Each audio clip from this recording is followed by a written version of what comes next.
It's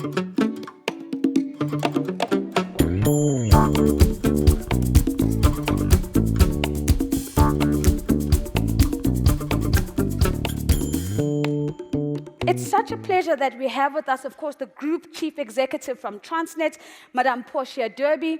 And as she comes up, allow me just to acknowledge, to say that she is, of course, acknowledged as a leader on the African continent, as well as the South African government, having occupied many leadership positions, including that of Director General in the Ministry of Public Enterprises and former Chief Operating Officer in the Department of Trade and Industry. Let's give her a round of applause, please. The object of the exercise of today was not so much to showcase what Transnet has, as much as the beginnings of a dialogue. And I'm hoping that it becomes a Socratic dialogue, which never ever ends, and which will shift from one location to the other. As we've started in South Africa, we hope to be invited somewhere else to do exactly the same. So thank you very much for taking the time to be with us today. Given the size of our continent and the extraordinary range of peoples and cultures that inhabit this amazing place, today's session may seem hopelessly ambitious. So I will say it. Let's be ambitious and set out today an integrated plan of action to accelerate intra-African trade and to boost Africa's global trading standard, from which we all will benefit. And more than that, I mean, everybody keeps on saying that the next century is an African century. And let's all be honest, whenever you read that, you can hear the depression on the side of the writer, right? Is that they're writing what they think maybe they should say, which they really don't quite believe. So what I'd like to hope is that by us starting this conversation amongst ourselves, we are not trying to convince someone else, somewhere else, about our fate and the responsibility that we have for ourselves going forward. We have a lot of issues to deal with. We have customs, we have rail gauge issues, we've got policies which suggest movements in the direction that all of us who are practitioners, who are professionals in the space, know is not possible. We don't seem to have the voice to be able to say, no, it's not possible. So I'm just acknowledging the fact that maybe we might not have the political voice to say, no, it's not possible, but we have the possibility to act in line with what we know is possible today. If in the future, 50 years from now, somebody does something amazing, well, so be it. But we would know that we would have contributed towards that instead of trying to implement policies that we know can't be done. The increasing and alarming situation in Ukraine, which has caused not only runaway inflation, you know, the exchange rates which are out of whack, and shockingly yesterday we had a 0.75 basis points increase in our cost of borrowing. Now, at Transnet, and I imagine for all of you in your own utilities and SOEs, when interest rates go up, your blood curdles because the costs get out of whack.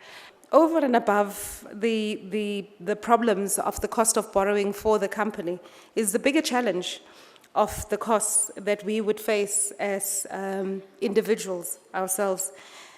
So today's conference aims at bringing together leaders from across the continent to engage on strategic ways in which the region and global operations can be broadened and how infrastructure can be funded on our continent. Most importantly, we are looking to see if we can build a common planning platform. I was saying to the team is that whenever I travel on the continent, my biggest interest is not what South Africa can do for you and all of that, because frankly, we are not in that position. But more often than not, is to ask questions about recent experience. I was recently in Côte d'Ivoire, and I was at the port. And they, as you know, have just finished building a massive terminal. And we're in the process of starting to build terminals. And I was asking questions around, who did you use? What was your experience with them? What was your process? How did you run the contracting? What challenges did you have? What was an arbitration destination that you sought? Who borrowed you money? what were their lending conditions and the rest and the like.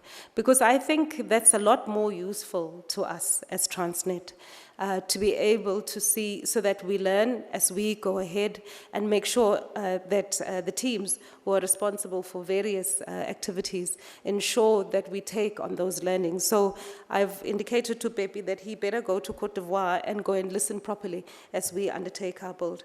We also recently took a trip to Ghana to look at how they, as an interim solution, have found a way around for offloading gas safely from a vessel without blocking berths. So we're learning, and we're taking time. Recently, when we were in Mozambique, we were talking to CFM about where they procure their rails, what is the cost of their rails, and who are the companies that they are using. Because the idea is that we would work jointly and ensure that we are able to manage our costs. As far as I'm concerned, that's not confidential information. What you may sign in the agreement may be confidential, but us, as family members, talking to each other, to my mind, is not confidential. And to a large extent, why I think that these conversations, more than any other conversations, are essential if we are going to be able to build least cost infrastructure. It is about creating a platform for all of us to develop solutions for regional problems, of which we know there are many.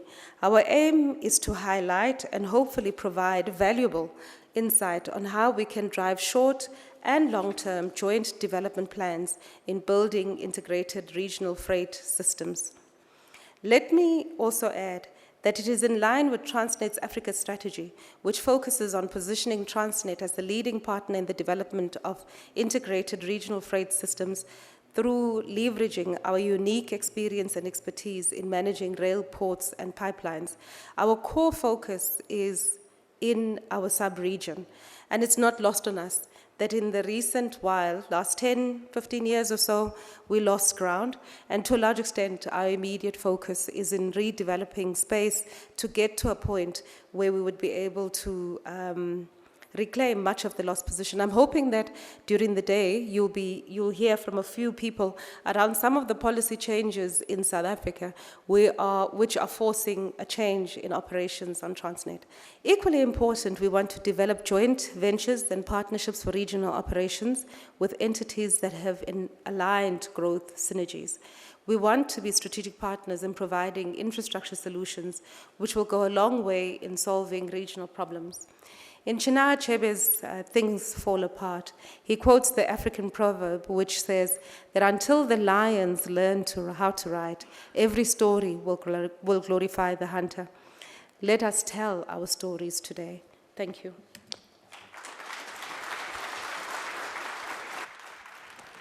Madam, thank you for the reminder that this is a conversation within. It is a conversation with family, looking at how we may rewrite our own story. And with that, ladies and gentlemen, we heard Madame Portia Derby mentioning Mr. Solomon Kano. As he comes up, allow me to introduce him as the Vice President of the Private Sector Infrastructure and Industrialization at the African Development Bank. And of course, we are greatly privileged given his leadership experience, having worked with the IFC in the private sector, with other DFIs, private equity funds, and of course, on Wall Street as an investment banker. Let's give him a round of applause, please.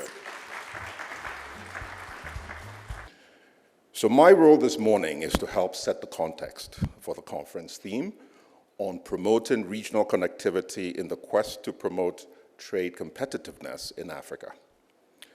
This is to be achieved in the context of the African Continental Free Trade Area that became effective in 2019 and created a single market of over 1 billion people with a combined GDP of over $3.4 trillion. For me, who has been a private equity, and debt financier in Africa for the last 20 years, successful implementation of the CFTA is the game changer. All of a sudden, one invests really in companies and without market limitation. And so even from an investment perspective, I think my colleagues from the Africa Finance Corporation and other financiers here especially those who are really focused on the development of the continent, we all have self-interest in seeing the CFTA successful, and I'll talk later about some of the things we're doing in that regard. However, an efficient and optimized multimodal transport and logistic network, underpinned by railways and ports for bulk cargo freight, optimized by roads and inland waterways, and resulting in effective economic corridors, is essential to realizing the ambitions of the African Continental Free Trade Area. And it's absolutely essential that we do not create the largest single free trade area of consumption, but rather one of industrialization where we add value to our natural resources. So today's conference aims to look at how to make all of these happen and to mobilize the financing for the critical infrastructure required. So all the invited participants here today have a role to play. We have governments, we have rail infrastructure owners, we have rail services operators, we have infrastructure project developers like Amadou from the AFC here, we have private sector, we have financing institutions, and also the capital markets represented. So this conference is thus timely. How do we leverage our respective comparative advantages for the common good is the question, and we need to harness our collective synergies. At the heart of these matters, we have to recognize that rail infrastructure is critical for bulk cargo freight transport and underpins the multimodal transport and logistic networks needed in Africa. Here, roads should complement rail and not vice versa, as it is today. Life cycle capital costs of rail versus roads justifies this. And the increased loss of lives from road accidents, as we have seen recently announced in South Africa this week, is painful and cannot be quantified. So now let's shift and discuss some of the challenges on our rail networks. First, there are institutional and regulatory issues that need to be addressed. For example, South Africa has recently enacted a new rail policy that grants third-party access. Portia mentioned that. What does this mean and how does it impact rail connectivity? Namibia is also reviewing their rail subsector institutional setup with aspects around sustainable financing also at the core. These are issues that would impact the railways in different countries. So in the near future, more harmonization and coordination at regional level will be needed. Second key issue is that network planning at a regional cross-border level is essential, but it's not necessarily happening. But the good news, however, for example, is that SADC is working with the Southern Africa Railways Association to develop a regional railway master plan. Third, several economic corridors lack connectivity.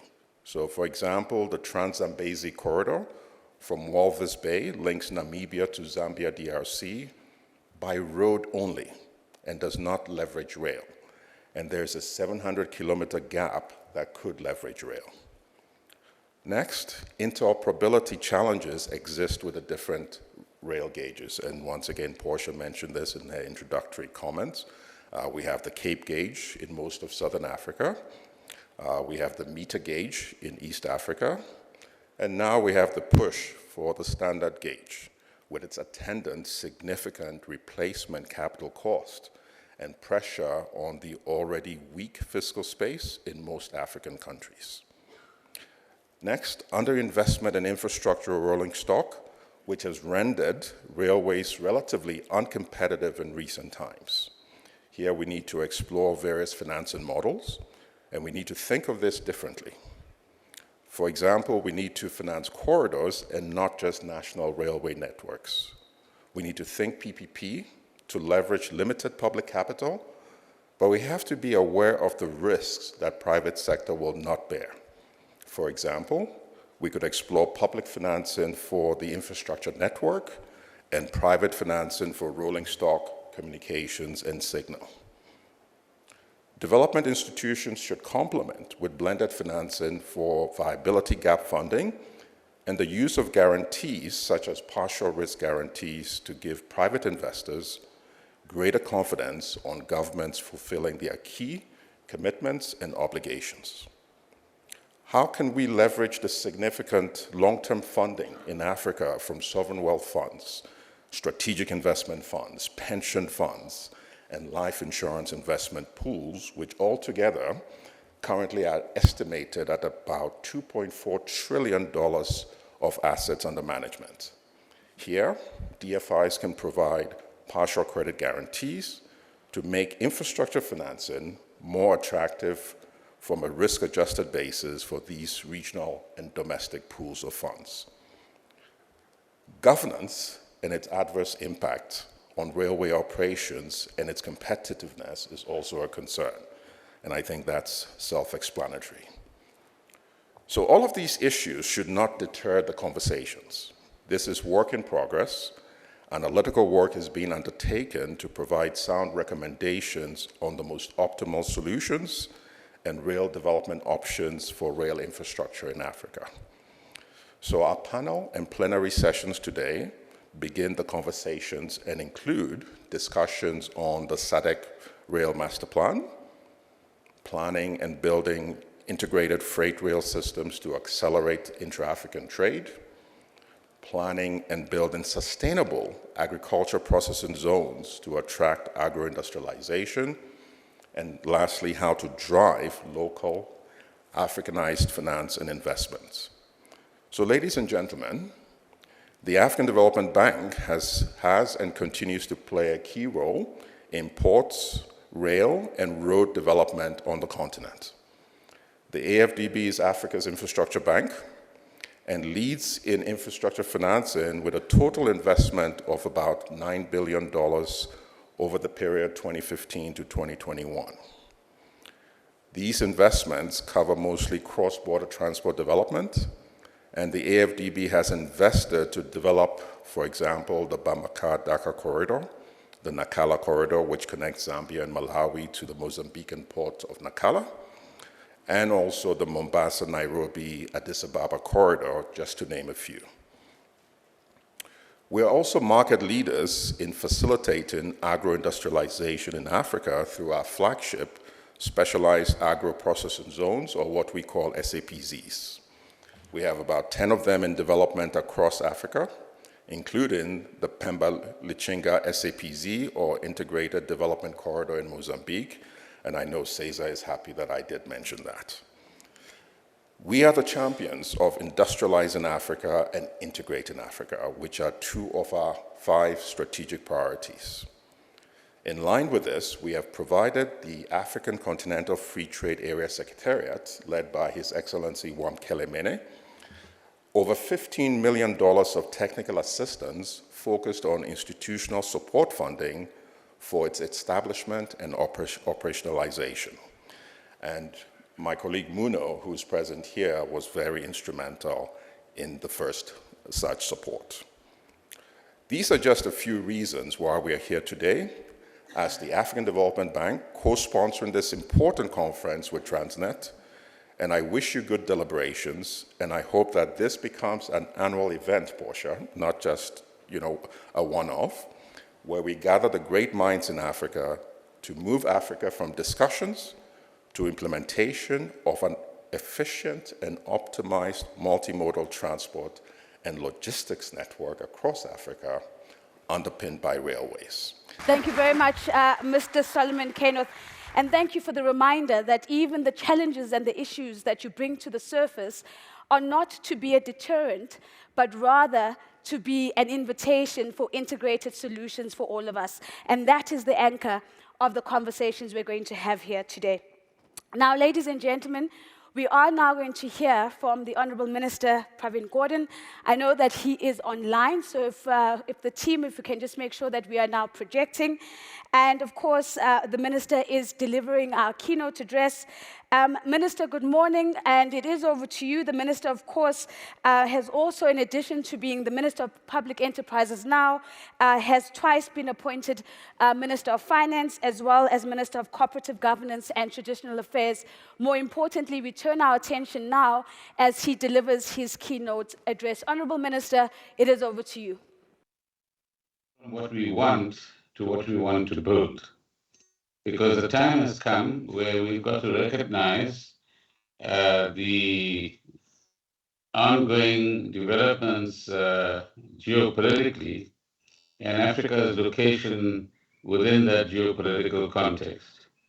Africa is still considered as the stepchild of the world, as a continent and as countries. It's considered as a place where all sorts of interests can still come along and plunder its natural resources. It's considered a place where it will both feed the world with natural resources, but also commodities.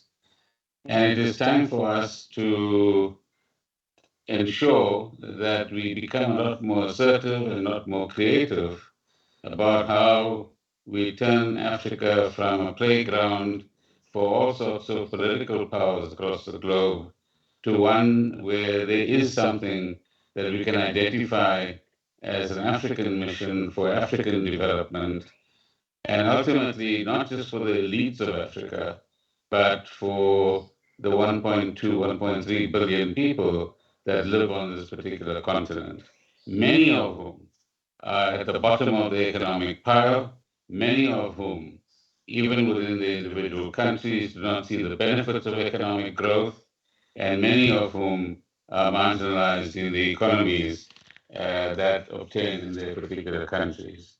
So these geopolitical developments are going to be with us for some time to come, and it is in that context that we need to look at issues of trade, logistics, and the manner in which we position ourselves. Similarly, I think the political economy of each of our countries and each of our regions needs to be given a lot more focus and a lot more consideration. It's very easy to slip into a mode where we focus on the technical aspects of logistics, of rail, of locomotives, of how we deal with different gauges, and so on, and forget that the political choices that are made by political decision makers in each of our countries, but also in each region, and in the continent as a whole, massively influences the manner and the direction in which economic development and growth actually takes place, and the extent to which that growth is inclusive, and the extent to which the benefits of what we are talking about, as I said, passes on to all of our people as opposed to country elites and foreign elites as well. And it's in that kind of context that it's time for a new level of coherence, a new level of cooperation, a new level of assertiveness from within the continent and its various institutions, which will ensure that any new type of colonialism that we are beginning to see creeping across the continent is one that doesn't actually take root, and that we are truly a sovereign continent and a sovereign set of countries that are able to make choices that are beneficial to ourselves, but also importantly, make choices that can ultimately contribute to the benefit of humanity as a whole. And it's in that context that the Africa Free Trade Agreement, Continental Free Trade Agreement, is an important achievement, as has been pointed out. But our task today is to acknowledge that important milestone, to not leave it as a dream, but to ask the tough question, how do we give it content? And how do we ensure that there is sufficient level of industrial and commercial development in every part of Africa so that there is a meaningful and balanced trade within the continent itself? And so our task is to overcome whatever impediments there are in order to ensure that intra-African trade grows far more substantially than the 11 to 13% that we are reputed to have. That's the last number I remember, compared to the European Union, where intra-European trade is to the order of about 60%. So, ladies and gentlemen, this is the time for a qualitative shift, if you like, a time to move to a new paradigm within our own thinking, and one which will ensure that we focus within the capabilities of influence that you yourselves and those that you represent have, in ensuring that we have, as rapidly as possible, the kind of connectivity that the African continent requires, whether it is road, whether it is rail, whether it is air, and we fall behind on every one of those indicators at this point in time. So investment in that infrastructure and cooperation that is going to make that actually possible is an absolute imperative for the continent as a whole, but is an absolute imperative also for us to achieve the kind of status that we would like to see within the geopolitical context globally, where you can see a lot of complexity developing. For that connectivity to develop, as you mentioned, the focus needs to be on interoperability, whether it's the type of gauge we are using, whether it's the kind of cooperation and the treaties that we sign amongst ourselves. But my appeal would be that we begin to become impatient with each other, impatient to get things done, impatient to make sure that we have the right level of urgency. The world doesn't wait for us. And the longer we take as sovereign African nations to work with each other, the more we create opportunities for others to come onto our continent and determine our future for us, in a sense. So the next task that we have is how to both compete and cooperate at the same time. Each of our countries would like to manufacture more and export more to the other, but at the same time, our strength is going to lie, and potentially does lie, in our ability to actually cooperate with one another, to ensure that both on a regional basis and on the continent as a whole, we are able to, through our cooperation and sharing of resources and knowledge, as you are doing today, take some vital qualitative steps forward. The same level of cooperation, of course, as has been pointed out, needs to extend to the kind of balance that we create between the private sector and the public sector. And of course, we are all very famous in each of our different contexts, famous for actually emphasizing the one or the other. But this is a time for some creative partnerships to be created or established, and through those partnerships to get the right kind of balance between the knowledge and the innovation and the resources that each of us could put into a common pool, which will enhance us towards the kind of goals that we actually have set. A big issue when it comes to infrastructure investment on the African continent, for as long as I can remember, is this question of, are you an investable continent? What are the risks? And for many people in the developed part of the world, Africa is one country, and when there's trouble in one little corner of Africa, then the whole of Africa is up in flames. And we have not done enough to change the perception and knowledge and awareness about what is Africa, how many countries we have, where are the investment opportunities. And I imagine that the language still, which used to be the case a few years ago, is about how do you de-risk my investment, as opposed to how do we become partners and create the right kind of synergy between Western capital, where most of the capital lies, and the kind of projects that we have in mind that will enhance us towards the kind of goal that we've actually set for ourselves. So I don't want to say too much more and keep you away from the main topics of the day, but it is important that contextually we look at some of these issues as you look at the more technical aspects.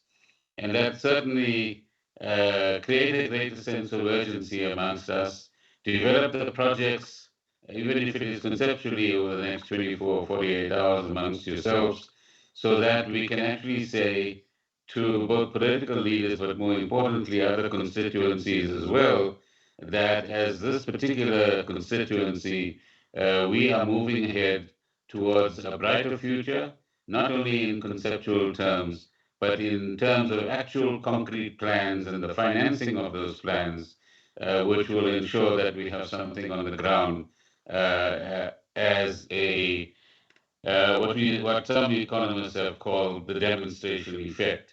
Because as long as these remain ideas on paper and they remain ideas at conferences, nobody's going to take us seriously, least of all ourselves. So the quicker we get projects on the ground, and I know for over 15 years now, we are talking about issues like project preparation capability. We are talking about monies available for project preparations as well. And I'm sure the African Development Bank, amongst other financial institutions, have now begun to get to a point where those are no longer impediments to moving in the kind of concrete direction that I am indicating. So once again, I wish you well for the day, and let me belatedly also welcome all of you to South African shores, and I hope that by the time you leave, you have created a new level of synergy and cohesion and common purpose that will advance the African continent's interests, but importantly, advance common ground and common cooperation amongst all of us. Thank you very much. Ladies and gentlemen, it's a big thank you to Honorable Minister Pravin Gordhan. Of course, he brings to the surface the complexity of leadership. He challenges us to think about how do we become creative and more assertive at the same time. He says, how do we compete and cooperate at the same time? How do we take the time to find each other yet be impatient to get things done? And of course, he reminds us that the world will not wait for us. And I think that has been an absolutely insightful message that's really gotten us well on the way now to get into our very, very first conversation. Now, ladies and gentlemen, we've heard quite a bit in some of the openings talks about the SADC Rail Master Plan. And so it's with great pleasure now that we are able to get into conversation with the president of the Southern Africa Railways Association, SARA. Allow me, ladies and gentlemen, to welcome onto the stage Madame Sizakele Mzimela. Let's give her a round of applause as she comes up. Flowing from this conversation is going to be our very first panel discussion, which is really going to get to the nub of the question of regional integration. And allow me just to contextualize, Madame Mzimela.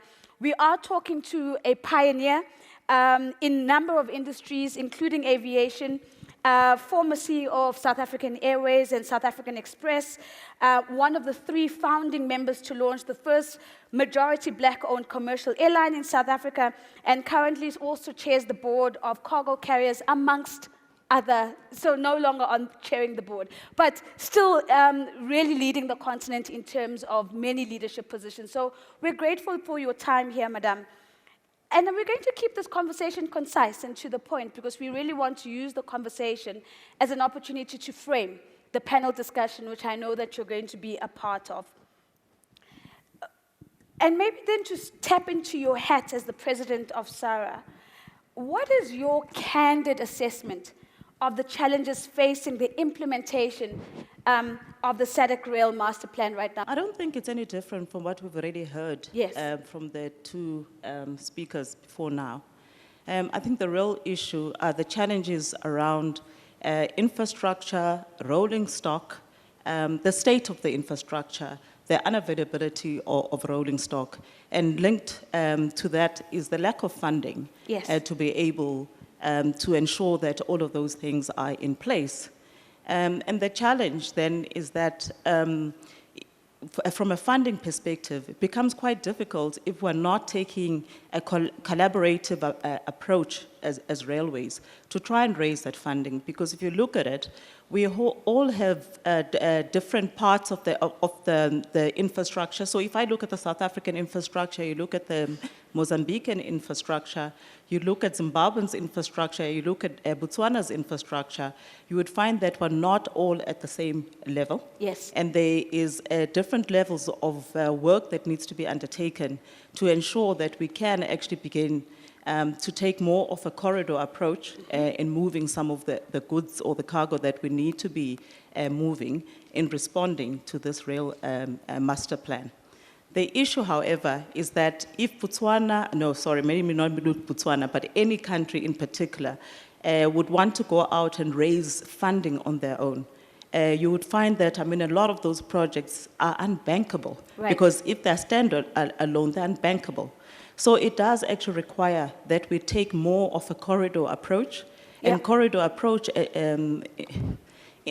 means effectively that we as railways need to come together and make sure that there is an approach that says my infrastructure might be in a slightly different state than yours, and yours may be worse off, but it's in the interest of all of us to actually work jointly to then raise the funding to improve the corridor thing.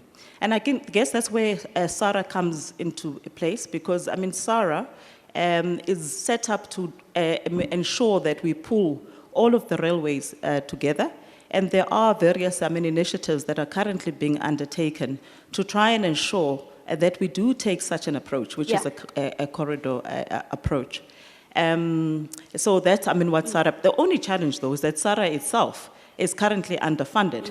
And as a result, we have not been able to move as quickly as we should, simply because we then have to pull in resources from the various railways to try and work on this project, as opposed to having a full-time project team that ensures that we can execute as quickly as possible some of the projects that are underway. But there's full acknowledgement that we're not going to be successful unless we begin to collaborate a lot more, accepting that we're all at different stages and levels of implementation. Madam, maybe just a quick follow-up on that. I mean, the case for collaboration is so clear.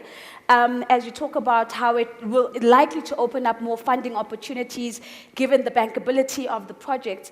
But if we then pause and think, what do we need to do differently from the way we've always been approaching regional development and collaboration? What would you say is the one fundamental thing that we've got to unlearn about the way we engage in order to make that change? Because we know the business case, we know that it's going to unlock more funding, we know that we need integrated solutions, but what do we need to stop doing or start doing that's going to be a step change in that, towards that aspiration? I think we actually have to develop a higher level of trust I mean, between all of the various parties. Because, you know, I mean, that's always the challenge. There are some people who would, if we took that approach, there are those people who will benefit immediately. There are those who would have to wait a little bit longer to begin to realize the full benefits of that collaboration. And I think that's where the challenges actually come in. But I think that baby steps are necessary. And part of it, as I say, is building some level of trust. Yes. Even if it means we start by collaborating between 2 or 3, railways, and be able to demonstrate the value of that collaboration. Hopefully, we're going to be able to pull in more and more of the railways to do that.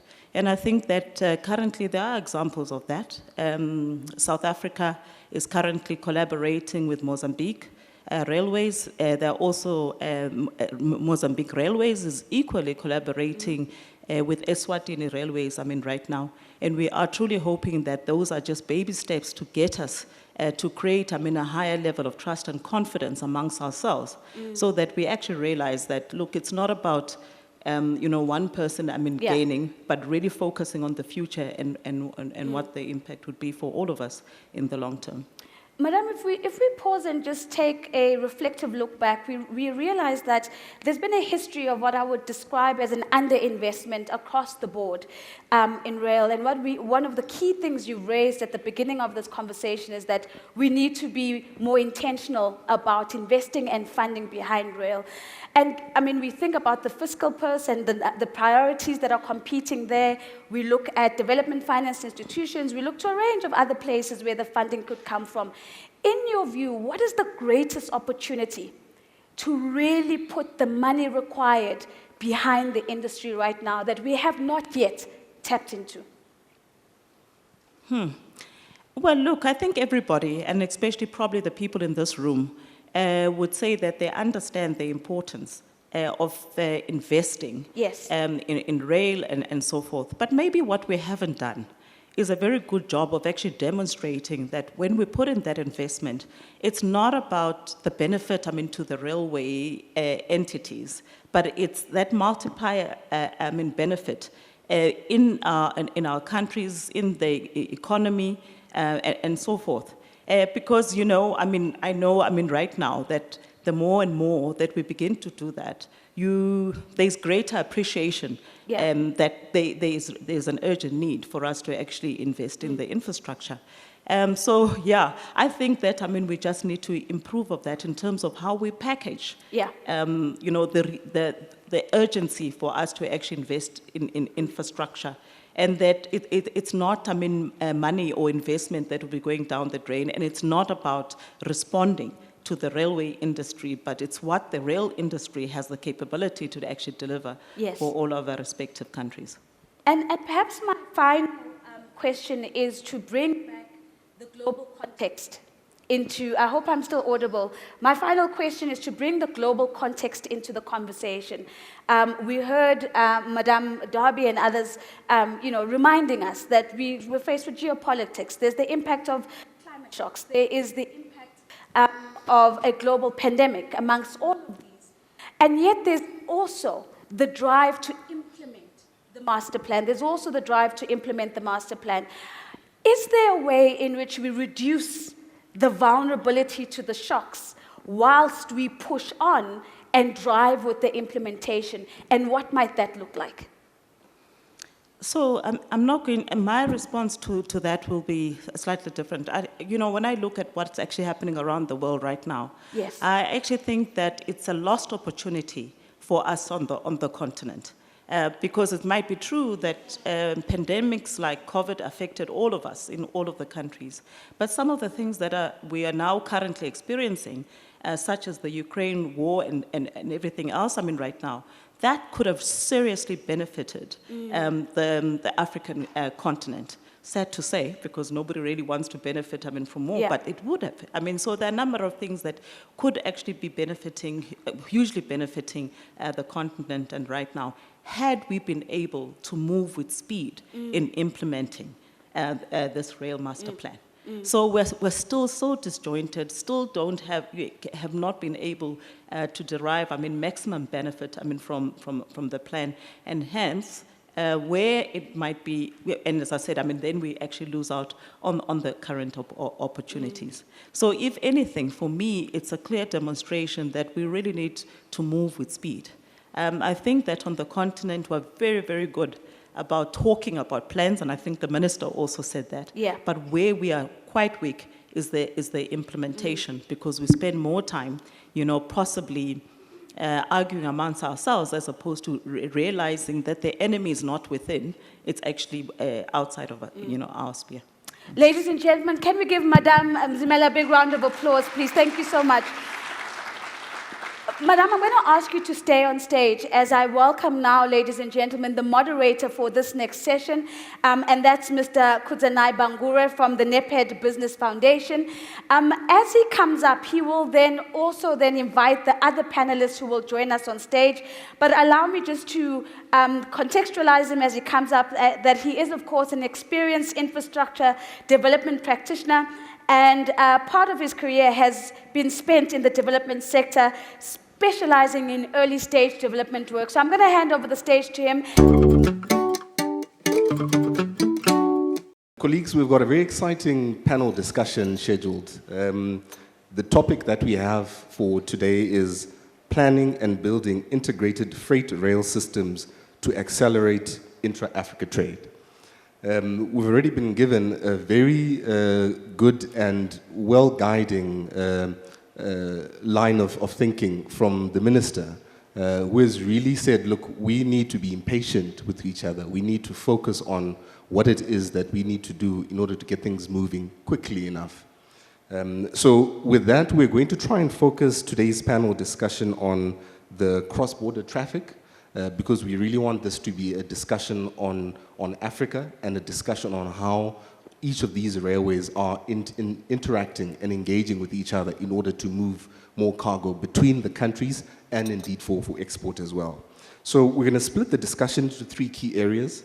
We're going to focus initially on taking stock of the rail industry. So I'll pose a couple of questions to our panel, just in terms of what have we done, what are some of those key initiatives that we have been focusing on that are working, and perhaps even give the panel a chance to reflect on what hasn't worked, where have we faced some challenges.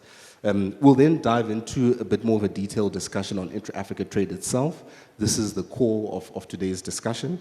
And then we'll close off our discussion with some thoughts on global export competitiveness. So we'll jump straight into it, and I'll just give a brief background into the intra-Africa trade discussion and the AFCFTA in particular. Just to give some context, the ambition of the AFCFTA is to create the largest trading bloc by creating a single market across 1.3 billion people with the potential for 3.4 trillion in terms of GDP. Now, what can African countries do to harness this potential? Some of those solutions lie in removal of non-tariff barriers, and one of those key issues really sits around automation, around creation of single windows at your various borders. But for the discussion we're having today, one of those key issues is around having an effective rail evacuation solution. This is absolutely vital. So with that, we're going to dive into some of the questions that I have for our panel. And I'll start with Botswana Railways, Ms. Malele. Which initiatives have successfully worked in, let's say, the last 1 to 2 years to create rolling stock capacity as the first key one, and also to ensure safe, reliable infrastructure in order to move more traffic? In terms of where we are at the moment, like you've already mentioned, because of the conflict between Russia and Ukraine, the demand of coal increased. And as a result, we needed to evacuate more coal, but we didn't have enough resources. So we worked together with CFM and NRZ. They pledged some coal wagons for us, and we were able to satisfy our customers. The other issue in terms of increasing the capacity of our line, we are glad that TFR has upgraded the line from Mafikeng to Swartkrans. What we are doing also is we are tamping our line to increase the safety of our line. We know that when there are cautions on the line, it leads to long turnaround times, and our customers are not happy with those long turnaround times. So that's what we are doing also to increase the capacity of our line. And then to also increase rolling stock capacity and availability, we have recently heard that DBSA is funded Transnet to the tune of 2.6 billion. We are also working with DBSA at the moment. We are hoping that ours will also be a success story. Ms. Muzmela, and maybe you can come in on just the question around optimization of cross-border execution, optimization of cross-border traffic. We know you've had some successful partnerships and recent agreements with CFM on the Maputo corridor, and being able to run through trains on that specific line. And we believe, and you can obviously share more, we believe that is yielding some results. Just unpack that for us. So, I mean, between ourselves and CFM, we decided, we're still in the pilot phase at this point in time. But it's an initiative that is geared towards resolving what you highlighted, which is a limited rolling stock between the parties. So our view was that there was an opportunity to run what we call borderless borders, so that, effectively run through, trains. So we have our CFM counterparts operate right through into South Africa, and likewise, we are able to operate from South Africa direct into Maputo. So what that does is that effectively it helps us with reducing the turnaround time, which means that we can then effectively free up more capacity to run more trains on that leg. The trial was geared to say we're aiming at operating 3 trains per day in that manner. And part of it is that, yes, we also had to look at locomotive availability and try and ensure that we're pulling our resources together. And I say pulling because there are locomotives that we had on our side as TFR, which we then provided on a lease basis to CFM in order to make sure that we can actually run this pilot. We're seeing, benefits, from that, or at least we saw great benefits from that exercise. It helped us, to actually do more, meaning run more cargo, but with less locomotives, which really, ultimately was the objective of the exercise. Unfortunately, currently, there are now some challenges which are outside of our control that pertain to customs at the border and so forth, which then renders this project a little bit ineffective if we then find ourselves having to stop at the border. But what we're trying to do is basically accept that we are all challenged with rolling stock. But if we take an approach that says we pull our rolling stock and partner on certain commodities and not care who actually operates, the locomotive, as I've actually described, that it's running through the borders, it helps us, to improve efficiencies. And maybe just to follow up on that one, so what are some of the solutions that you're looking to implement to resolve some of these challenges? Because, when we heard about all those announcements, we applauded this because we said, even if you look at the North-South Rail Corridor, this is what we are trying to achieve, having a through-train operation where you have single locomotive, single set of wagons that runs all the way through, single unbroken block train solution. So what are some of the solutions that you're looking to implement? Because that for us has really been a testament to the fact that it is possible. Yeah. No, I think that we'll continue to engage with our various stakeholders to try and resolve some of the current challenges, as I said, at the borders, because it's really just been in the last, say, 2 weeks that we've started to experience this. So hopefully we will be able to find a solution, to that. The other thing is that this particular operation, one of the things that we're also looking to do is that we try and see if we can also test run longer and longer wagon trains. So it's twofold. Borderless, trains to improve turnaround times and efficiencies, but equally, we're trying to see if then we continue to, to monitor the operation, and we believe there might be an opportunity for us to begin to run longer trains with exactly the same assets, and that's currently underway as well. So I'll turn to the operators that are in the middle, if I can put it that way. I'll start with Mrs. Lamini from Eswatini Rail. What have you seen as some of the key victories or key successes over the last 1 to 2 years, specific initiatives, if you can, around that element of creating capacity? I know in some of the discussions we've had previously, you've talked about looking into rolling stock leasing and the need to actually boost some of your rolling stock capacity. The things that have worked for Eswatini Railways, they're quite numerous, I guess. Some people refer to Eswatini Railways as a bridge railway, but I think I feel like sometimes we're a pig in the middle. But we play a very important link between in Southern Africa. So we have Mozambique on one side and South Africa surrounding us. But also we are part of the North-South corridor, which is responsible for making sure that traffic from the DRC reaches Durban or Richards Bay. So what has been the main achievement? I think the first thing is that as the Swatini Railways, in collaboration with CFM and Transnet, we've been able to identify that the key issues can be sorted out by collaborating, meaningfully collaborating amongst ourselves.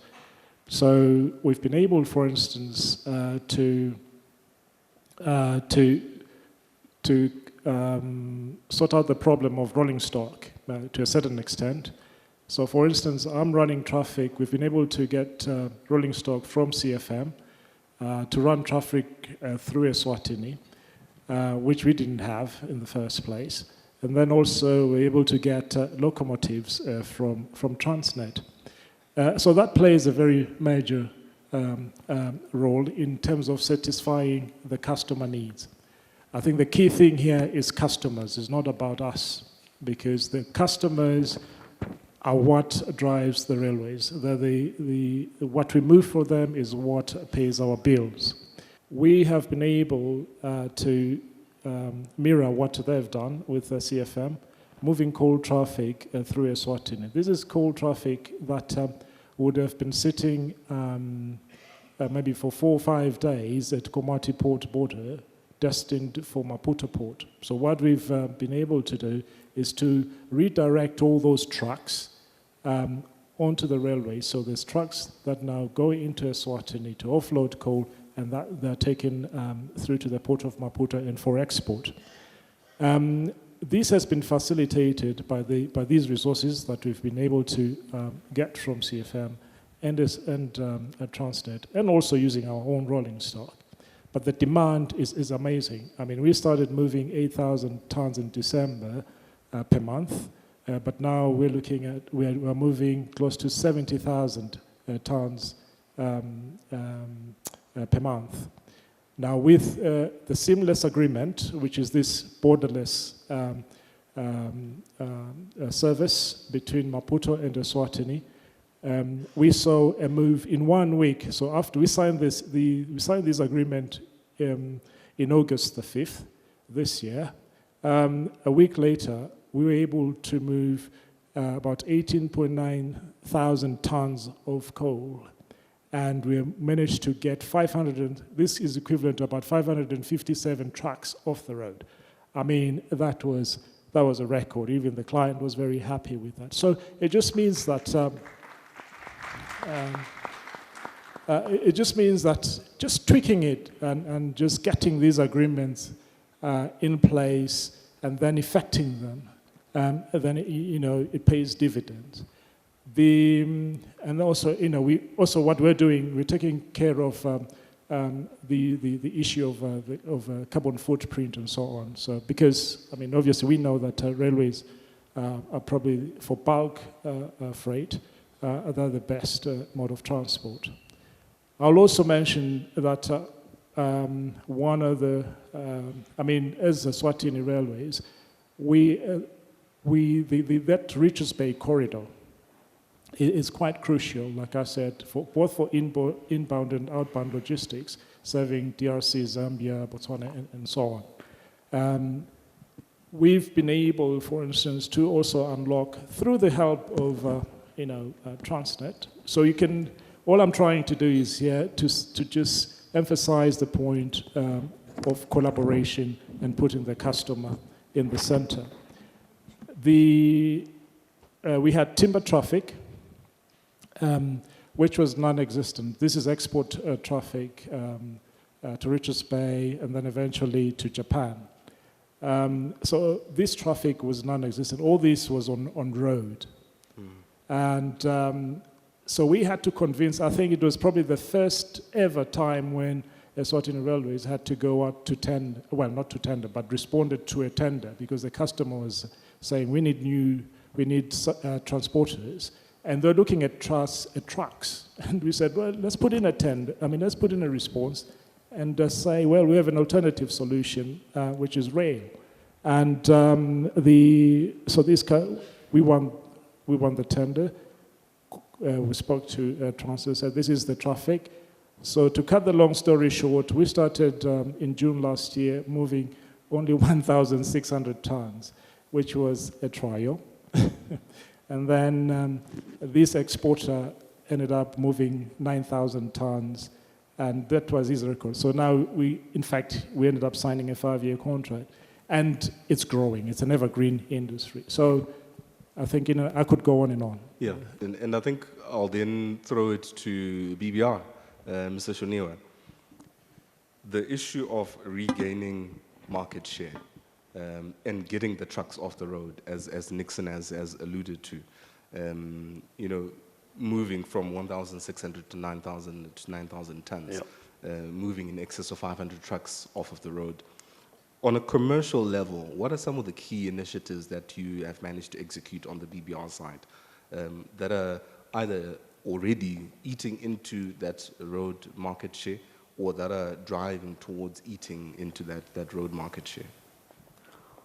Thank you, Kudze. I think the first thing I can mention is the availability of the tractive power is important.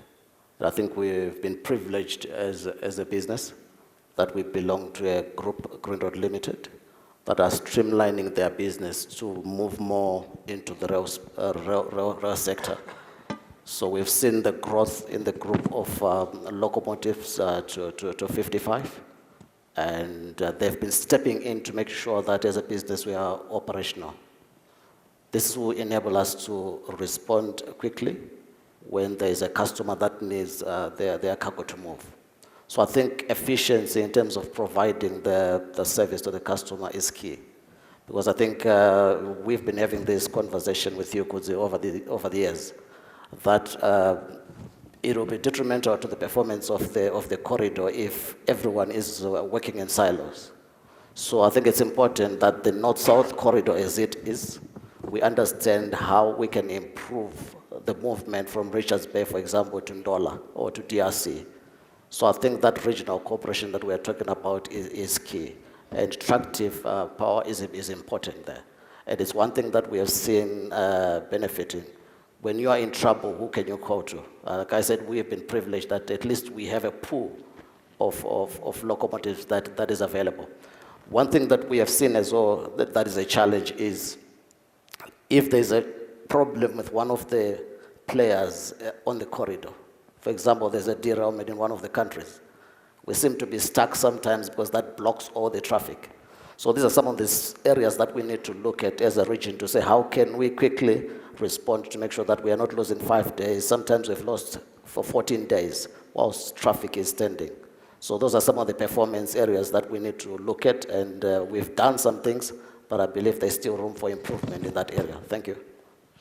No, that's perfect, and that's a good segue into the next section that we're going to move into, which is focusing more on boosting intra-Africa trade. And just to give a brief background to this, so the FCFTA Secretariat, they've made a deliberate effort to pull in private sector and to focus on a couple of key priority areas, and one of those key priority areas is transportation and logistics.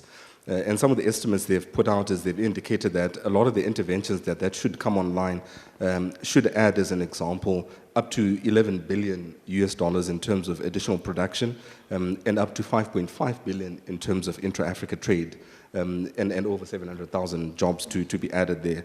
Now, within that context, and just picking up from where you've just left off, Raymond, and also leaning on the comments from the minister, where the minister said, we need to be impatient with each other. We need to be impatient with each other, and we need to push each other. So my question to the panel, and maybe I'll start with Ms. Mzimela, what do you need to see from your neighboring railways in order to ultimately achieve this vision of boosting intra-Africa trade? So, what is the ask to your fellow CEOs? And I'll ask you to be as undiplomatic as possible. What do you need to see from them? And the minister has given me that leeway by saying we must be impatient with each other.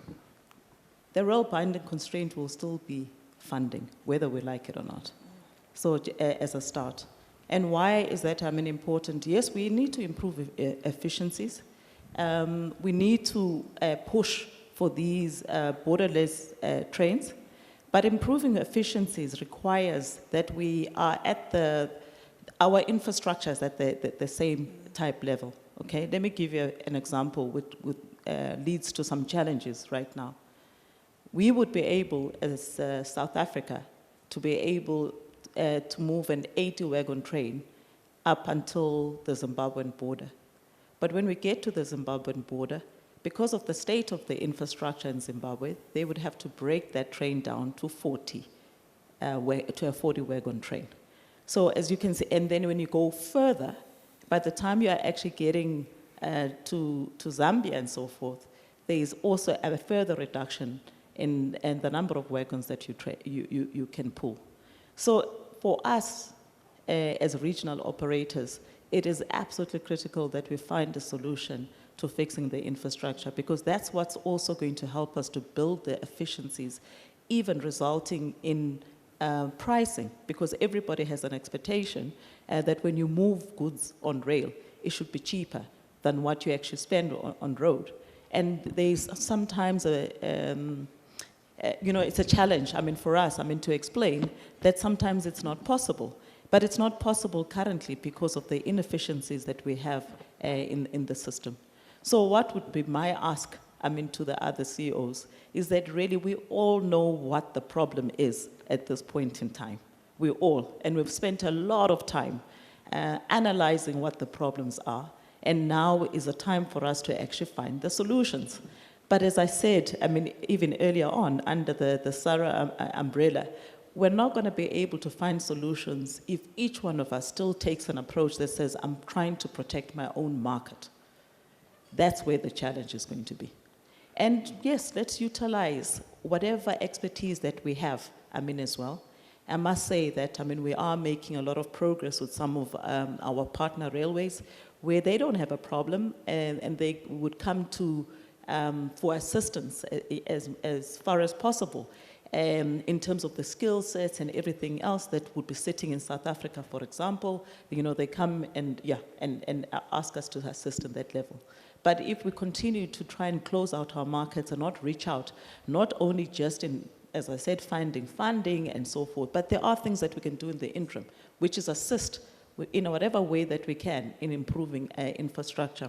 A perfect example is that right now, as TFR, we are busy engaging with Transnet, who invited us to say, this is how we're running our operations at the moment. You guys actually have better expertise than we do.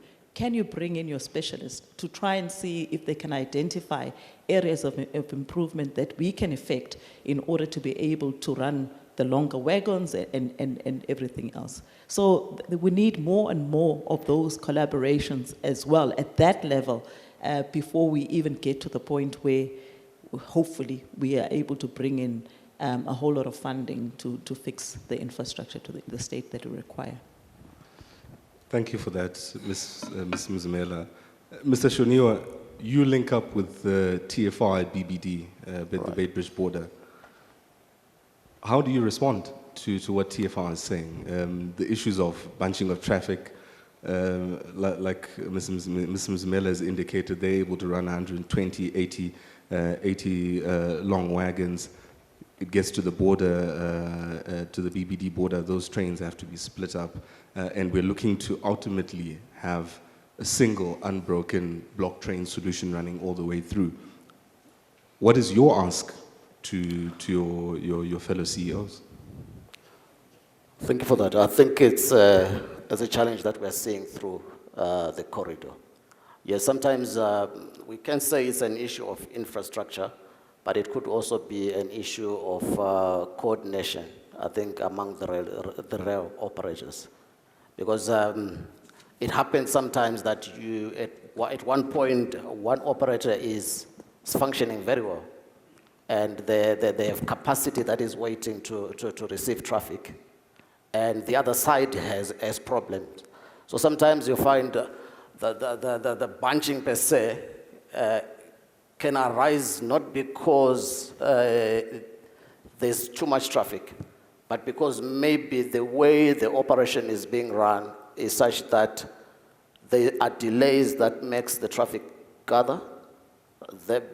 then the other operator is waiting for traffic. So sometimes it's a bit difficult and we need to continue to discuss this. But to improve how we are operating.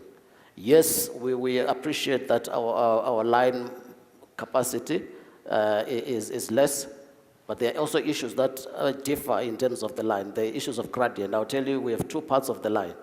On one part of the line, we can run tonnage with 2 locomotives. The next stage of the line, we only need 1 locomotive. So I think these are factors that we deal with as railways, and in planning, we just need to make sure that we factor that into account. Because if terrain is different, and approaches to receiving and also handing over traffic, I think it's critical that we factor in that in our planning. So it's a key issue of planning, I think, that will help us here. And in addition, yes, additional tractive power is needed to make sure that we move more. I think that's critical as well. We cannot run away from that. Thank you.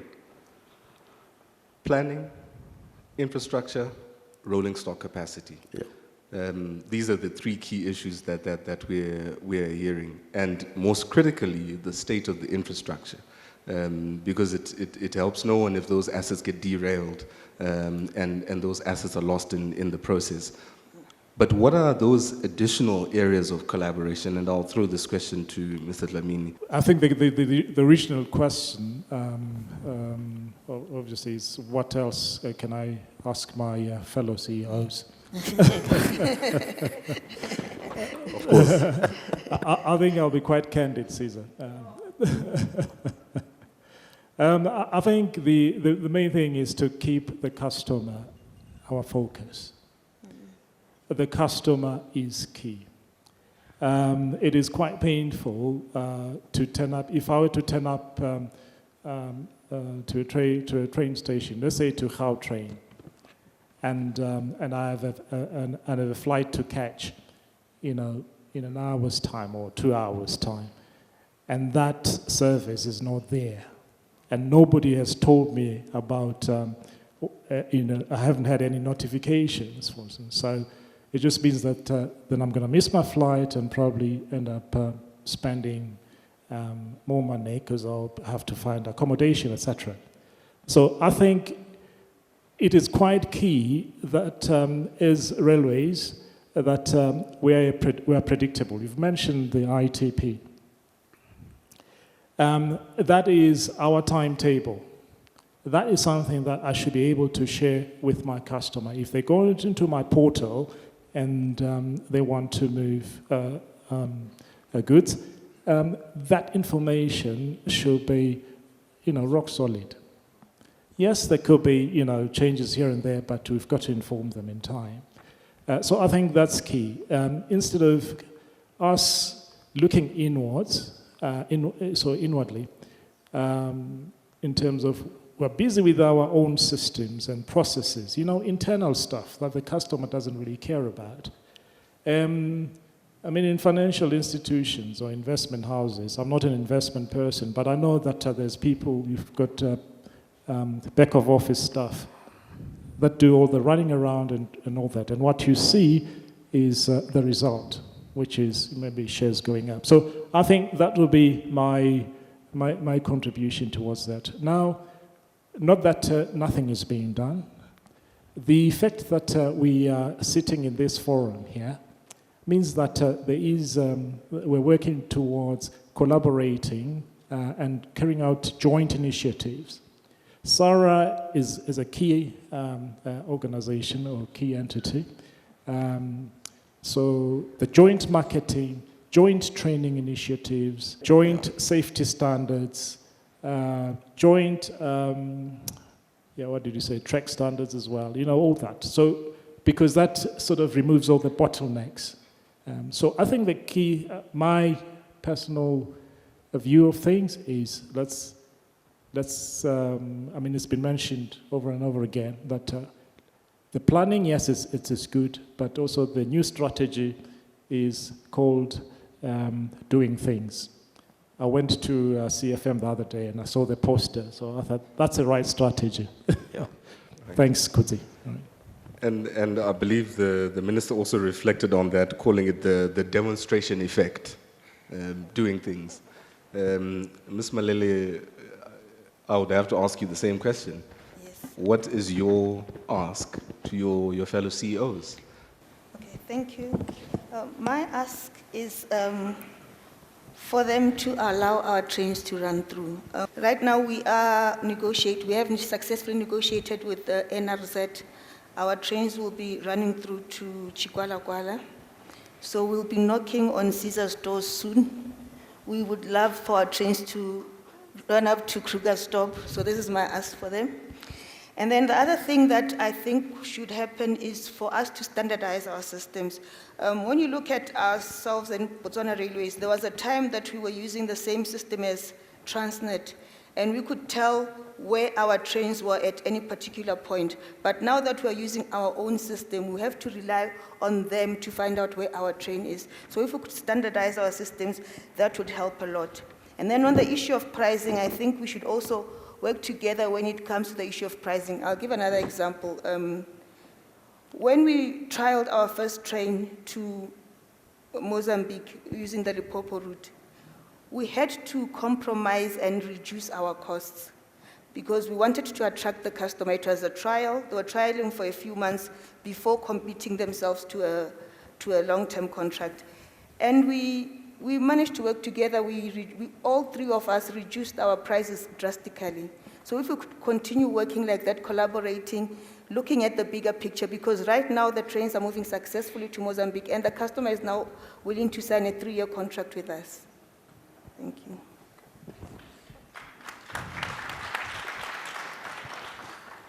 Now, we'll move into our last segment, which is focusing on global export competitiveness. Now, just to give a bit of background, a lot of our exports from a commodity perspective ultimately end up in Asia, China in particular. And we, of course, know that China is currently continuing with its aggressive lockdowns at the moment, partially due to their zero COVID policy. And they also have other issues such as the real estate crisis. The net effect of that is you've got to slow down in some of that activity in China. A lot of the economists have lowered the growth rate for China to sub 3% levels. I think the IMF has put it at 3.3% in terms of growth.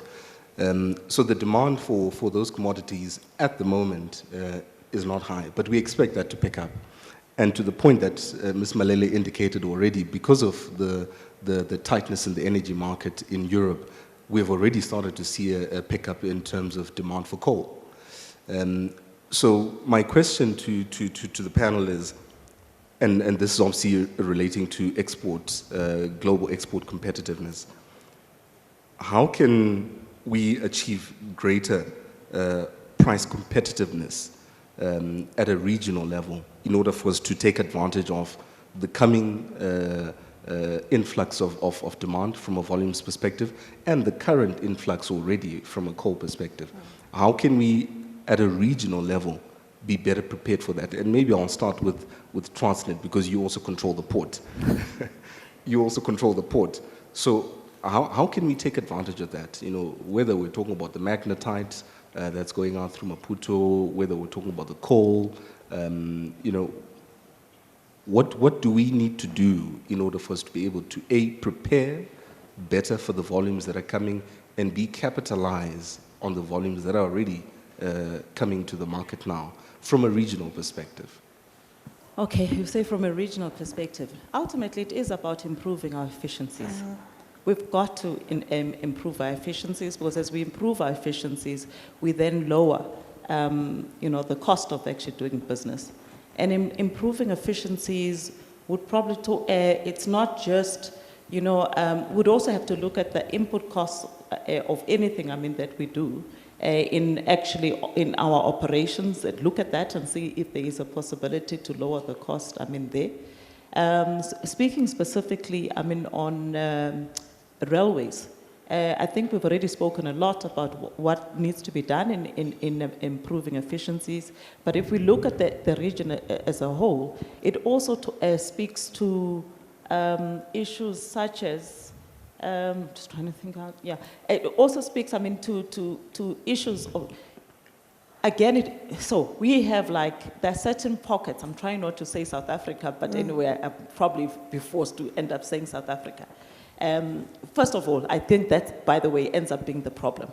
There is a lot, I think, that South Africa can offer to the rest of the region in further assisting with improving efficiencies. But we also are always faced with this perceived big brother approach. That's the one. The second thing is that if we're not being perceived as big brother approach, there's also the opposite, where there's an expectation that we must provide a particular service or anything or support for free without being compensated for that service, which is problematic. But I come back, to the building of efficiencies. Building of efficiencies is that maybe, as railways and so forth, we begin to appreciate that we might have a pool of resources, whatever those resources are, whether it be people, rolling stock, or whatever the case may be, sitting in South Africa, but there's also expertise sitting somewhere else in the rest of the continent. Again, I think we need to open ourselves, a lot more to those opportunities to say, if Botswana can do something better than we can, let's allow Botswana to do that. And if it helps us, to actually improve efficiencies, lower the cost of business, so be it. I think earlier on, Portia, when she was up here, she mentioned that in our conversation with CFM, for argument's sake, we were asking them, how much does it cost them, for their rails, versus, what we are paying. If we have to share and begin to share more broadly that type of information in order to ensure that as the region, we now have the ability to be able, possibly, to buy a lot of the materials that we require a lot more cheaper. Because it's all of those things that build up to the actual price of the movement of cargo. And that's what I'm talking about when I say it's everything in the chain which builds up to the cost of operation that we need to look at. And we need to probably collaborate a little bit more within the region in that respect. If we have to buy rails, why are we not all buying, rails in bulk and making sure that all of us get the benefit from, that cheaper unit price of rails? We're all buying the same material. If we have to bring in, ballast or whatever the case may be, if I can get it cheaper, why don't you get the benefit of, also getting it at the same price? If we are looking at saying we're looking at the region and improving efficiencies in the region, and the efficiencies is about the lowering the cost of operation, so that we are competitive with the rest of the world. Do you agree with the view from Transnet? Are those the only issues that you need to solve in order for you to move more coal? Through Kuala all the way through to Maputo. We've already talked about the pickup in terms of export volumes for coal. Caesar's talked about efficiencies. She's talked about the collaboration. Nixon talked about the rolling stock capacity. What else do we need to focus on in order for us to boost the export competitiveness at a regional level? We need to also unlock the bottlenecks that we have created for ourselves. I mentioned allowing our trains to run through. This will also help. For example, when we move a 50-block train from Morupule to Plumtree, when it gets to Plumtree, they have to break it into 2 or 3.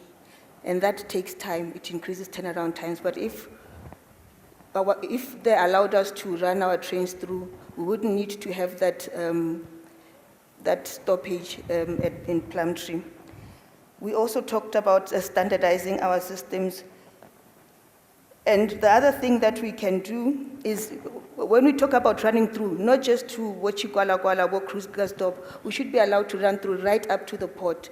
They should allow us to run through from Morupule to Port of Maputo to Port of Beira to Durban Port. That is what we would like. The last question I would like to ask my panel, and I'll ask you just to be brief in terms of your comments. We've talked about the need for investment. All these solutions that we're putting on the table ultimately require investment, be it in terms of refurbishing the B fleet, be it in terms of solving some of the infrastructure issues in Zambia, as an example. All these things require investment. So the question I have to you is, what is your request to financiers? We had AFDB up on the podium earlier, so we have the benefit of financiers that are also here today. When you're engaging with financiers or when you're looking for funding, what are the top 3 things that you constantly are butting your heads against, running into issues? And what would be your request to the financiers to be able to actually push through some of those issues? So what is your request to the financiers? And now I'll start from the very end with Raymond, and then I'll run all the way through to bring our discussion to a close. If you can be brief, what is your request to the financiers? And maybe just reflect on those 1, 2, or 3 issues that you constantly run into a challenge with when you're trying to secure that funding. Okay, thank you so much. I think I stand in a unique position that BBI is a private organization, which is different from my colleagues here. What's critical, I think, is maybe taking BBR as an example. Maybe we are looking at a specific type of funding, which is loans, and not looking at equity. I mean, we have a template like BBR, which is working, I think, over the past 20 years, where it's the first PPP in Southern Africa in the rail sector. So maybe it's time for us, instead of looking at the funders, maybe also we need to reflect as rail operators to say, should all rail operators be state-owned? Maybe there's we are thankful. I think Transnet has started also to open up. So it's something that we need to reflect on and maybe change the way our thrust in terms of getting funding. So I will not so much speak to the financiers, but maybe to us as the rail operators. Thank you. Caesar? No, I'll be short. Cheaper funding, obviously, and longer-term funding. Yeah, longer-term funding that actually matches the assets, that we would be funding. And maybe, it's also time, that the banks don't look at the bankability on the basis of that entity's balance sheet and getting the returns only from that entity. Because if you looked broader in terms of the multiplier effect, to your other customers and so forth, and you brought that in, maybe you can have real justification to provide us with the necessary funding. Thanks. Well, I hope AFDB is listening. Cheaper funding, better tenures. This is what we need.